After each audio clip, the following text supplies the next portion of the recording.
guys, how's it going? Hope you're all doing alright. Just a quick video update. It's Monday. It's absolutely freezing here. Hence the hat and the cardigan. It is properly cold in here. Last time I spoke to you, I think I was on the cuts of a bit of a dilemma, as I'd been offered the chance of voluntary redundancy at my job, which I've been in for about 5 years now, and I wasn't quite sure what I was going to do. Well, I've decided to apply for voluntary redundancy, and I found out today that I've had it granted. So in 8 days' time, I finally quit the rat race for good. Sorry, my cat is after some attention, I think. So yeah, 8 days to go. So exciting and scary at the same time. I think I mentioned that as I'm a kind of musician in my part-time and stuff as well, I'm going to have a go at trying to pursue music full-time, basically. So I teach a bit on the weekends, and it's not just a total unrealistic jump. I went to music school when I was younger, and I've been playing in bands and things for years as well.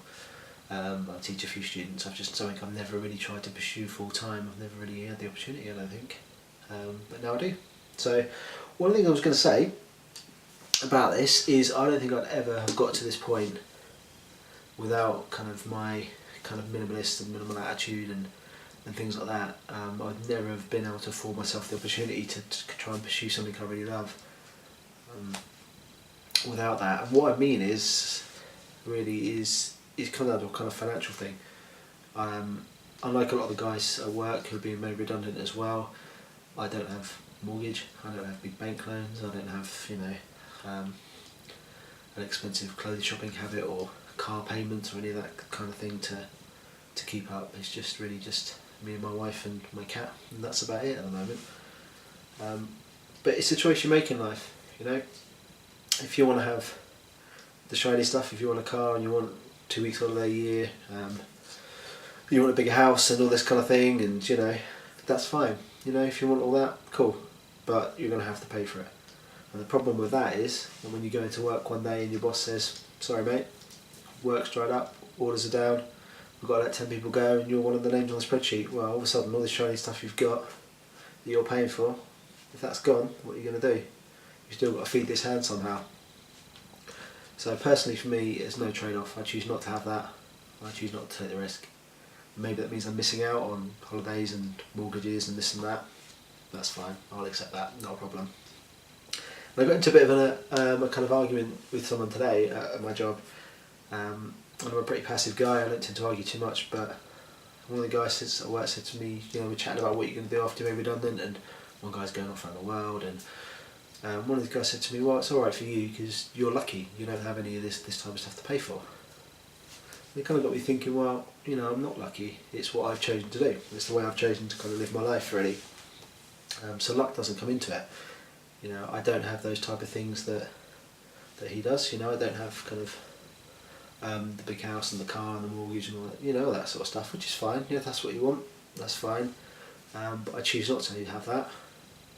And on the other side of it, it means that when it comes to an opportunity like this, I can take it, and I'm quite pleased with that. I'll happily take that trade-off every day. You want the shiny Porsche and the 2 weeks in the sun and stuff. Cool, you have that, but you're going to have to pay for it. I'd rather not pay for it. I'm certainly not lucky. I've only been at my job 5 years, so my redundancy payout is not a lot. Let's put it that way. So it's enough to keep me going for about 3 months. So I'm going to have to probably work harder at building up kind of my music business than I ever did working in an office really. But at least it's something I love. When I wake up in 10 days time, instead of driving to work and sitting in traffic on the way there, I think I've got about a 12-foot walk from my bedroom to the studio next door, which is turning one of the spare rooms into a studio so I can kind of give this a go. And just the whole thought, there's a massive weight lifted already, and I've not even got there yet. The whole thought of not having to get up and give my time to anyone, to give my Monday morning to somebody, to sit in the traffic.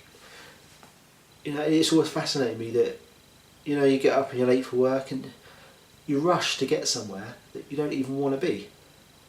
I don't get that. I've never got that. And I know you need, people say, well, yeah, but you've got to earn the money. Well, what are you doing with that money?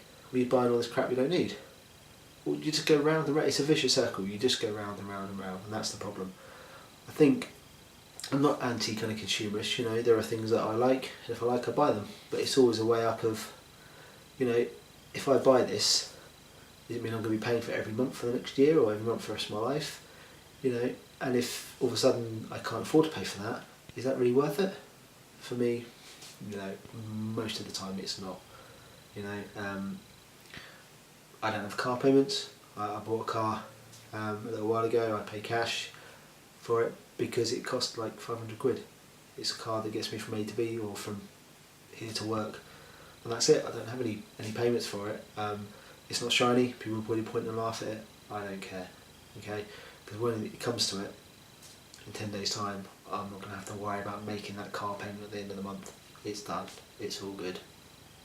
So, yeah, there we go. I'm not here to rant or preach. You know, I tend to do that. If you really want the shiny things, cool, then pay for it. But when you pay for it, you don't just pay for it with cash. You're not just paying for it with a debit card or a credit card. You're paying for it with your time. You're paying for it with a little bit of your soul. You're paying for it with a lot of your freedom. You know, you pay tax and you pay VAT included on everything you buy. Try to think about what the percentage of freedom is that you're paying inside of that as well. I think that's a big thing. You know, the guys at work who, as soon as they get into work every morning, they get a big Starbucks. We got one in the building. You know, a couple of quid for a Starbucks. What's that? You know, you get a couple of those a day, 5 days a week, 20 quid a week. So 80 quid a month. 80 quid a month. I mean, how many hours do you have to work just to pay for the coffee that you drink to get you through work during the day? Yeah, it's crazy. I don't get it. At least a couple of days a month you're working solely just to feed the fact that you need coffee to get you through the day. I don't get that at all. I really don't. I never have. And it's just, you know, when people at work say to me, well, you're lucky because you don't have this.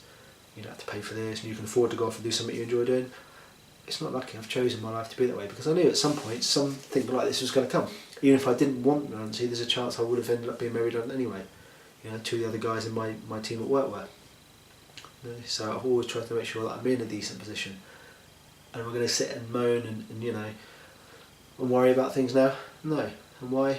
Because I don't have to. You know, I've still got bills to pay. I've still got to pay the rent and keep the roof over my head. So I've still got to pay my council tax and my water and all this kind of stuff.